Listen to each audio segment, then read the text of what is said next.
What's up guys, Peace here, and today we're talking the ASUS ROG Phone 7 Ultimate.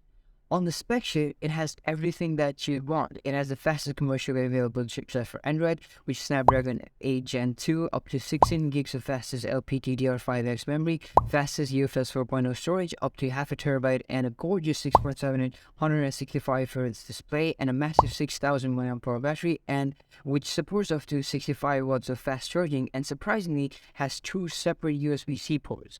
But it doesn't charge with both like the Lenovo's Legion phone. Now, looking at it, it doesn't seem significantly different than the OnePlus 11. Matter of fact, the OnePlus 11 has a better camera than the ROG phone because for the last 100 years, ASUS ROG phones and pretty much every other gaming phone in the world has had the badge of for having poor cameras, and this phone carries its legacy on that margin. What's cool about this phone is the new cooling system, which albeit looks cool and has real heat management capabilities, but it still throttles in front of the Snapdragon Gen 2 for Galaxy on the Samsung Galaxy S23 Ultra, and the A16 Bionic chipset on the iPhone 14 Pro Max. But what makes it better than both these phones is that it has a 165Hz Samsung built flat display, which is subjectively indistinguishable for bare eyes, and a 720Hz touch sample rate. And by the way, the OnePlus 11 has a 1000Hz touch sample rate. Listen, guys, I'm not advocating for OnePlus because I still think their software is kind of a joke, but if you see it from a price to performance ratio, the OnePlus wins by a huge margin with the ASUS ROG 7 Ultimate.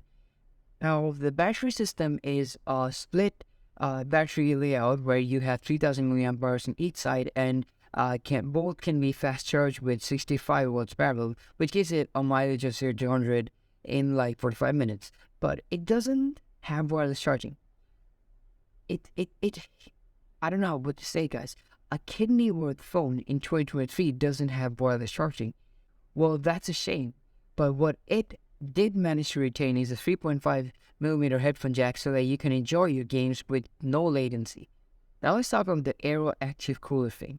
First comment, it looks sick, and this time it not only helps with the heat, but also doubles down as a speaker, which creates a rich and deep sound that can fill out any room with the gaming vibe.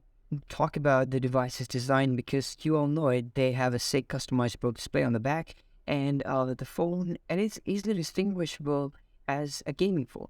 In my opinion, these gaming phones, especially the ones like ASUS ROG 7 Ultimate, is the type that resembles that one favorite Sherwani that you'd occasionally wear at someone's wedding, but you wouldn't necessarily want to daily drive it, because the software is basic. The battery is 7 hours, which is one full day, but all the other competition is offering 2 full days. And no wireless charging, a joke level of water resistance, and lots of moving parts. Just get the Samsung S23 Ultra, guys, or the iPhone 14 Pro Max. You'd be more than happy with the performance and love the software experience for years to come. Thanks for watching. I'm gonna catch you tomorrow. Bye.